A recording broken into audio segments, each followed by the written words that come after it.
Hey, good morning to everybody. Happy Friday. It's Daryl here. It is bright and freaking early, man. It's 3 a.m. here in Connecticut on the East Coast. Okay, I usually pick a topic to talk about. Like I'll go through the news feed and first thing in the morning, and I'll see a story, and it'll affect me strongly in one way or another. It'll make me laugh, happy, angry, sad. Like yesterday, I came across this specific story that I'm going to talk about. I came across this yesterday morning, and I wasn't sure. I already had a couple ideas for my video of the day yesterday, the two videos I did yesterday. But it's been on my mind. It's been on my mind all night. And then again this morning, I came across it again, and I was like, I have to talk about this. It has to do with recovery, and it has to do with mental health and the way that we look at mental health, and probably not just this country, but around the world, the way people see mental health. I am not a mental health professional, but I have been in lockdown mental health wards over 13 times in my life. I'll get more into that in a second. Okay, let me describe the video. As usual, the video will be right down below. I'm going to do a video telling you guys too why I don't put videos in like a video where it skips over, like in this video. I'm going to do a video talking about that in the future. But as usual, the video and the articles will be right down below in the video description. Let me describe it to you first of all. It looks like it might be an African-American woman, and this will come into play. There's a reason I'm mentioning that, because I always get called out. Well, why do you have to say that that this person's this or that? There's a reason I'm saying this. And she's got a very large afro, and this is March 23rd at Las Vegas Airport. I believe it's Spirit Airlines, and she's being removed from the plane by two deputies, and she's unruly. She's screaming, and as soon as I read the headlines to this article. Down below, there'll be several links to different articles. And especially the way the right-wing media portrayed this. And they called it cartoonish, ridiculous outbursts, and stuff like that. And after I watched the video, it reminded me of people I met in these these hospitals with mental health issues. And okay, there's people filming her with their cameras, and they're kind of chuckling and laughing. And even the two deputies that are handcuffing her are kind of, smirking and laughing. And, they call it now a cartoonish outburst. And here's the thing too, at the end of this, she mentions, she's kind of rambling, and she mentions George Floyd. And the right-wing media, of course, grabs on this, and she's African-American. And she's having this outburst on a plane, so you can see the way the right-wing media portrays this. As soon as I saw this, I didn't think it was funny. It specifically reminded me of people I met with mental health issues like bipolar, manic depressive, schizophrenia, people like that I met in these lockdowns. To me, it looked like she was having a mental health issue there, and I didn't see anything funny about it.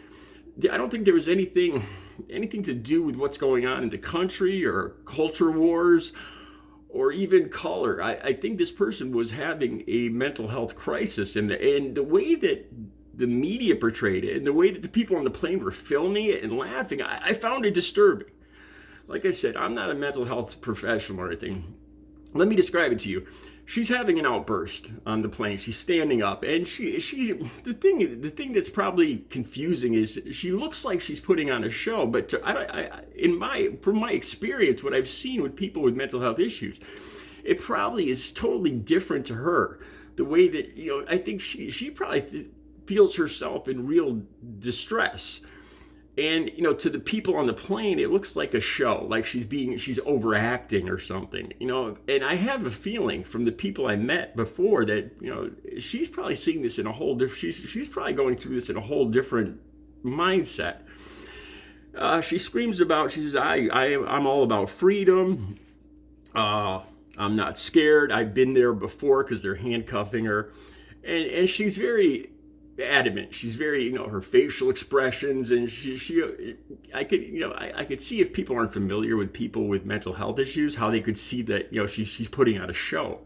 But I in my opinion, like I said, I'm not a professional, but I think she was having a breakdown, like a manic depressive, bipolar, manic type situation here, where she just was, she wasn't in all of her faculties, and I didn't find anything humorous about it. She yells about her elbow and her wrist, and then I guess one of the deputies must have touched her leg or her ankle to bring her off the plane. She starts, she's overemphasizing everything. Oh, you're hurting my elbows and my wrists. You're hurting my wrist. Why did you touch my ankle? Why did you touch my thigh? And then she brings up George Floyd. She mentions George Floyd. And the media portrays this as cartoonish and ridiculous, like she's overacting. And that's just not the way that I see it.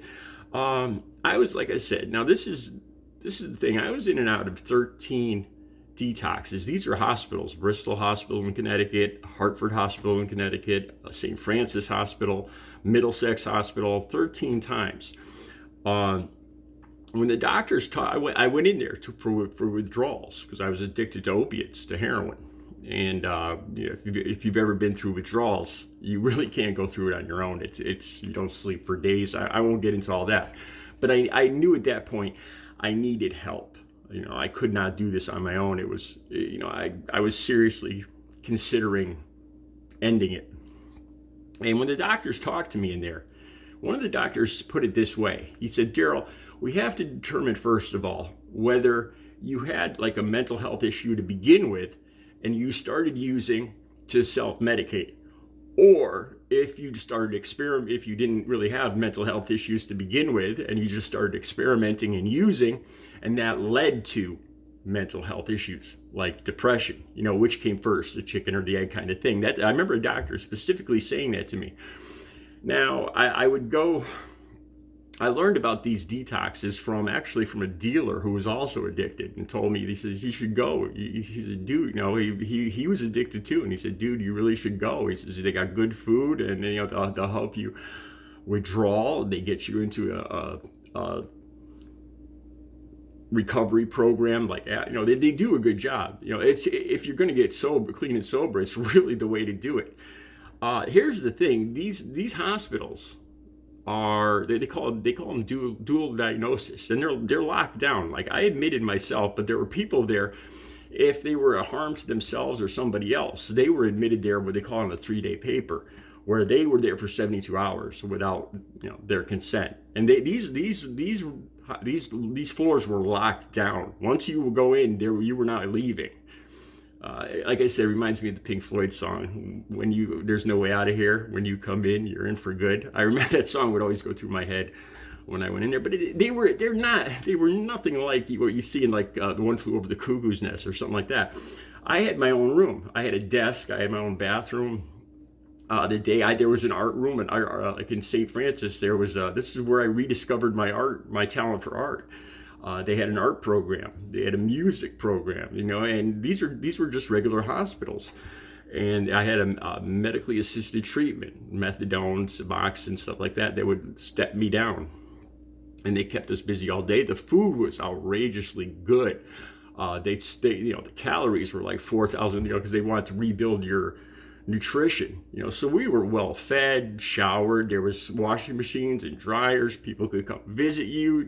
Nice brand new carpeted floors. I had, like I said, I had my own room, and they were what they call dual diagnosis. That means there were people there with just drug and alcohol problems. There was people there with both drug and alcohol and mental health issues, and then there were people there with just mental health issues. So there's basically two different groups, and then there was the combined, what they call dual diagnosis, and that was me. Because after I used for a while, I was depressed. I didn't see there was any hope. I didn't see that there was any end to this. I thought, I just wanted to end it. I woke up every day into this nightmare where the first thing I had to do is figure out how to get money. Before I got sick, I was on a timer. I'd have about 45 minutes where I was still functional as soon as I woke up, that I'd have to find money, I'd have to find my dealer, I'd have to find my medication, my drugs, and it was a 24-hour job. This wasn't partying anymore.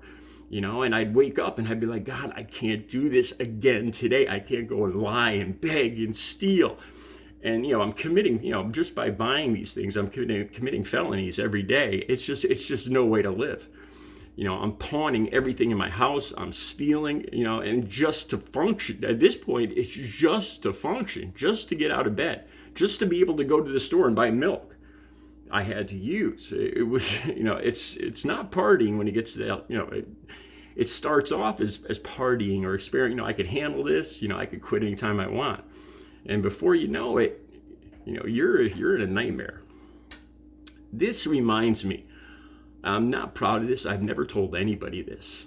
And one of the very first trips I took there, like I said, I was in and out of there 13 times before I finally went into a methadone maintenance program. As soon as I got out, the doctor said, Daryl, you've been in and out of here 13 times. He says, next time you would go to the emergency room to admit yourself, we're not taking you because this isn't working. You're just, and this was costing my insurance company thousands and, $20,000, $30,000, $40,000 each time, I'm guessing. And he said, I finally got into methadone maintenance. One of the first times I went there, I did something that I wasn't proud of. Like I said, I wasn't used to being around people that had mental health issues. And when I saw this video with this woman here on this airline and her outburst and her so-called cartoonish behavior, it reminded me exactly of a woman in one of my first trips. It was to Bristol Hospital in Connecticut, where I was on the detox ward. I had been there for about a day and I was trying to fit in. You got to remember, I was about 40 years old. This was almost 18 years ago now. And there was a woman just like this who was kind of cartoonish, but now I realize she was suffering through, manic depressive states, bipolar, and she was you didn't know how to take her. She was just like this woman. And she was in her room a lot, and she was the one person on the floor that they didn't turn the lights out at night. Like she would leave, they'd let her leave the lights on all night so she would color and read. She was an intelligent, professional woman, but she had mental health problems, and she would, because of their diagnosis, they let her leave the lights on. And I think there was a little animosity with all the rest of the people on the floor because she was getting what they thought was special treatment. So me, being the new guy there, wanting to fit in, I thought I would be a funny man. And I remember walking down the halls in the afternoon, talking to other people in there, and she had her door shut. And I thought it would be, funny if I knocked on the door. So I knocked on the door, and she started screaming just like this woman. What do you want? Who is this? And everybody starts laughing. I'm the funny man. Again, I'm not proud of this. I'm not proud of this at all. I call this my confessional a lot because I tell you guys things that I've never told anybody before. This was 18 years ago, and I can talk about it now. And I'm not that same person anymore. And I kept doing it. And then I kind of added to it. I'd knock on the door and I'd go, "Pizza man, delivery." And everybody around, all the other people would laugh. Ha ha. And she would freak out. She'd go, what do you mean pizza? I didn't order a pizza. And she would just freak out. She'd be on the other side of the door in her room. And I would cause her mental distress to get laughs. And I think that's why this video bothered me so much, because I still remember being that person, not understanding mental health issues, trying to fit in myself. And I was an a-hole, really, looking back to who I was then. In later trips to the hospital, I understood what I was seeing.